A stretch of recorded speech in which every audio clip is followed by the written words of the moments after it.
Okay, this is Module 9. Module 9, the limits of American power, 1961 to 1968. And this is the administrations of John Kennedy and Lyndon B. Johnson. And as we've seen, Kennedy won the election of 1960, and around the same time Castro came to power.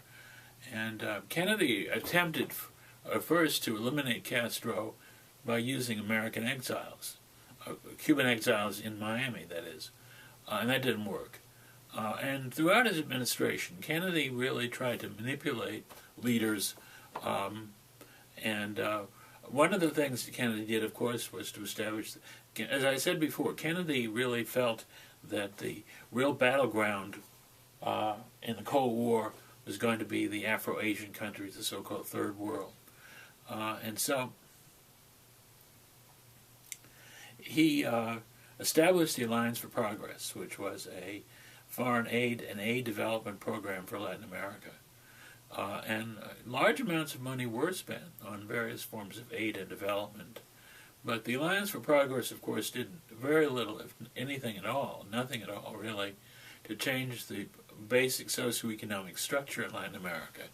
And in fact, those leaders who were trying to make social change were often undermined and discredited and overthrown. So the Alliance for Progress spent millions of dollars, but really didn't do much to change Latin America. And this was counteracted by the establishment of the School for the Americas, which was basically a military institution located in Fort Benning, Georgia, to train Latin American military people and police people basically in anti-communist repression. So overall, the United States really continued the lack of democracy, continued the commitment to leaders who were conservative socially and supportive of the economic status quo. Now, the major, of course, real crisis in Latin America came with the Cuban Missile Crisis. The year after the failed Bay of Pigs incident, American spy planes noticed Russian ships headed for Havana with what seemed to be missiles on the decks of the ships. And then they noticed construction sites in Cuba that looked like they were going to be missile launching sites. Now, this was very critical for the Soviets because, you see, the Soviets, although they had nuclear weapons, lacked long-range intercontinental ballistic missiles. That was the one thing they failed to have. We had them here, so we could strike Russia with our intercontinental ballistic missiles, but they couldn't strike us unless they had intermediate-range ballistic missiles. And for that, they needed a country that was closer to the United States. So that's where Cuba came in. So Washington was, really concerned about the Russians setting up these intermediate-range ballistic missiles, which could then strike at practically every American city except maybe Seattle, Washington. So there were some emergency meetings in September and October of 1962. Some of the military leaders, especially General Curtis LeMay, who was the chief of Air Force commander and who really had a low opinion of Kennedy, wanted to immediately strike the Cubans with nuclear weapons. And Kennedy vetoed that. But what he did do was to basically, first of all, make an address to the American people, saying what he was going to do, which was basically to confront the Russians and to confront Nikita Khrushchev over Cuba. And it was a very tense time. Many people expected the outbreak of a nuclear war. And he basically said, you guys stop sending these missiles to Havana. And there was an American patrol set up, American military blockade actually, set up to keep Russian ships, and there was a standoff, and the Russians essentially blinked, and the ships turned around and went back to Russia. So it was a real propaganda coup for Kennedy, and it was a loss of face for Nikita Khrushchev.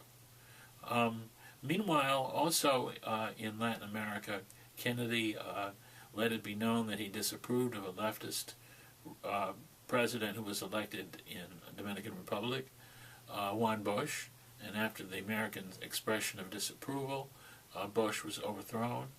Well, actually, it was Johnson. By that time, it was, I think, Johnson, under whom Bush was overthrown, and the leftist Brazilian Prime Minister João Goulart in Brazil, he also was overthrown by a military coup after expressions of disapproval from Washington, D.C. Now, of course, the major factor in the Johnson administration was Vietnam, and I'm not going to take too much time in this lecture to talk about Vietnam. It's a long and bitter story that began with American involvement. You should know who Ngo Dinh Diem was, and he was overthrown with with American support because he didn't seem like he knew what he was doing. But the South Vietnamese communists were supported by the North, and the government, the Catholic pro-American government in Saigon really was disfavored by most Vietnamese, and there was the Tet Offensive, which really marked of 1968, of January 68, which marked a turning point in the war, and then the Vietnamese were getting support, or were using Cambodia to supply their arms into South Vietnam, and so under the Nixon administration, he escalated the bombing in Cambodia, which perpetrated the Cambodia Spring, which went over half of the colleges in the United States were shut down. But gradually the Viet Cong gained in support and finally took over Ho Chi Minh City, or Saigon, in 1975. The other, of course, area of conflict was the Middle East, where there was a Six-Day War in 1967 between the Israelis and the Arabs, the Palestinians, but the Arab countries were basically Egypt and Syria, and the Israelis were able to annex a large piece of territory, which they held on to and continue to hold on to this day. In Africa, the most area of conflict was in the Congo, where the leftist prime minister, who was a good friend of Kwame Nkrumah's, the leftist prime minister Patrice Lumumba, was overthrown, basically by a CIA influence, and his place was taken by Joseph Mobutu, who is also known as Mobutu Sese Seko. That was his Africanized name, Mobutu Sese Seko, or Joseph Mobutu, who was really installed by the United States and remained in power for 30 years, a very loyal pro-American dictator in Africa and one of the richest men in the world. And so the Third World became a battleground. The CIA, not so much with American troops, except in Vietnam, but really through CIA's version and influence, and also American economic influence. And the United States continued to try to have influence in Western Europe, but one of the primary opponents of American influence in Western Europe was General Charles de Gaulle of France.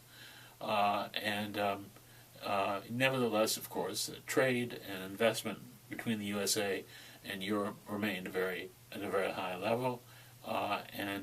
So that by the end of the 1960s, we could see the limits of American power. And so a lot of people began to talk about ending the Cold War, finding a way of at least lessening the tensions, both tensions with Russia and tensions with Communist China, which was called détente. So there was talk and discussion about moving towards détente by the end of the 60s and the beginning of the 70s.